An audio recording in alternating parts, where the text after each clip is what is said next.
वसुधैव कुटुंबकम यानी सारा संसार एक परिवार। मोदी बन गए महान।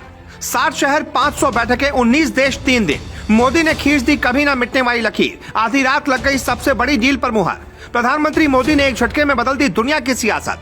कैसे मोदी ने एक शिखर सम्मेलन से भारत को बना दिया विश्व गुरु। 3 मिनट में सबूत देकर 56 इंच का हो जाएगा सीना। पहले बाइडेन से की 77 मिनट बाद 29 मुद्दों पर बन गई सहमति। भारत की धरती पर एक दिन में उतरे इतने जहाज के रंगीन हो गया आसमान। गिनता रह गया पाकिस्तान। हिंद के शेर ने दुनिया में मचा दिया कोहराम। सिस्टम देख दुनिया परेशान। वीडियो कर दे शेयर अगर आपको भी है मोदी पर गुमान। आज से लगभग 1 साल पहले नवंबर 2022 का वो दिन याद कर लीजिए जब बाली शिखर सम्मेलन में मोदी को 2023 की G20 अध्यक्षता के लिए हथौड़ा सौंपा गया था। उस वक्त मोदी ने कहा था कि कोविड के बाद के दौर में नई व्यवस्था बनाने की जिम्मेदारी अब हमारे कंधों पर है। मैं आपको आश्वस्त करना चाहता हूं कि G20 की भारत की अध्यक्षता समावेशी, महत्वाकांक्षी, निर्णायक और सक्रियता से भरी रहेगी। एक साथ मिलकर हम G20 को वैश्विक परिवर्तन का उत्प्रेरक बनाएंगे।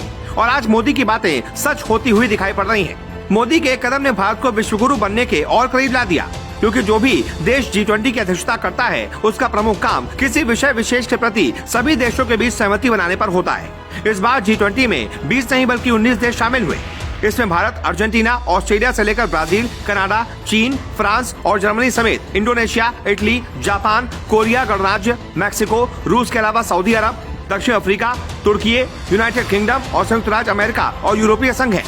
इसकी सबसे खास बात यह है कि हर साल अध्यक्ष देश अपने अनुसार कुछ देशों को और संगठनों को मेहमान के तौर पर इसमें बुलाते हैं।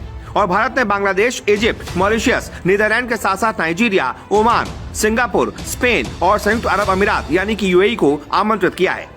G20 में शामिल देशों का प्रभाव कितना है, इस बात का अंदाजा इसी बात से लगाया जा सकता है कि ये सारे देश दुनिया की 60% आबादी है और ये इन देशों का पूरा दुनिया की GDP में 85% और अंतर्राष्ट्रीय व्यापार में 75% की भारी भरकम हिस्सेदारी है।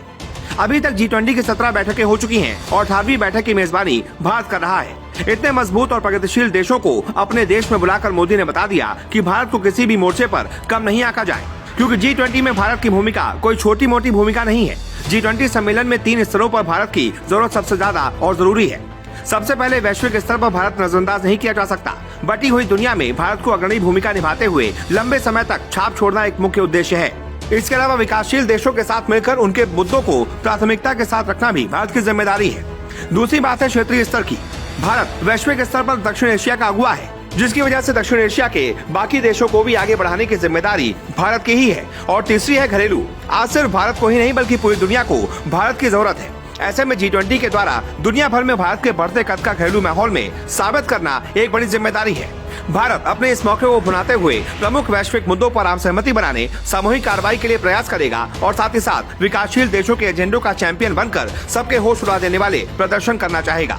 पीएम मोदी का भी लक्ष्य है कि जब देश आजादी के 100 सालों का जश्न मना रहा होगा उस वक्त भारत एक विकसित राष्ट्र होगा।